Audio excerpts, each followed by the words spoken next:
বিভিন্ন গবেষণা রিপোর্টে দেখা গিয়েছে প্রতি বছর বাংলাদেশে জাকাতের পরিমাণ প্রায় 20 থেকে 25,000 কোটি টাকার বেশি হয়ে থাকে। জাকাত দাতাদেরকে ইসলামী বিধানে এমনভাবেই জাকাত বন্টন উৎসাহিত করে যাতে একজন জাকাত গ্রহীতা প্রথম বছর জাকাত গ্রহণ করার পরের বছর আর জাকাত গ্রহণ করা যেন না লাগে, না প্রয়োজন হয়। ধনী দরিদ্র সব মিলিয়ে দেশে বর্তমানে পরিবারের সংখ্যা প্রায় 4 কোটির মতো। এসব পরিবারগুলোর মধ্যে যদি দরিদ্র কিংবা হতদরিদ্র পরিবারগুলোকে চিহ্নিত করে প্রতি বছর পর্যায়ক্রমে 5 লক্ষ পরিবারকে আমরা 50,000 টাকা থেকে 1 লক্ষ টাকা জাকাত দিতে পারি, আমি ব্যক্তিগতভাবে বিশ্বাস করি এসব পরিবারগুলোর মধ্যে বেশিরভাগ পরিবারগুলোকে হয়তো পরের বছর আর জাকাত নাও দিতে হতে পারে।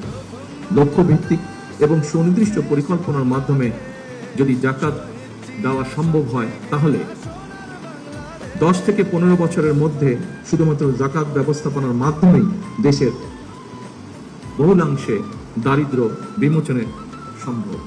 দারিদ্র বিমোচনে জাকাত ব্যবস্থাপনার বিষয়টি আপনাদের কাছে যৌক্তিক মনে হলে এই ব্যাপারে বিত্তবানদের সচেতন করার ক্ষেত্রে আপনারা আলেম ওলেমা মাশায়েখগণ সবচেয়ে বেশি এবং গুরুত্বপূর্ণ ভূমিকা রাখতে পারেন বলে আমি দৃঢ়ভাবে বিশ্বাস করি।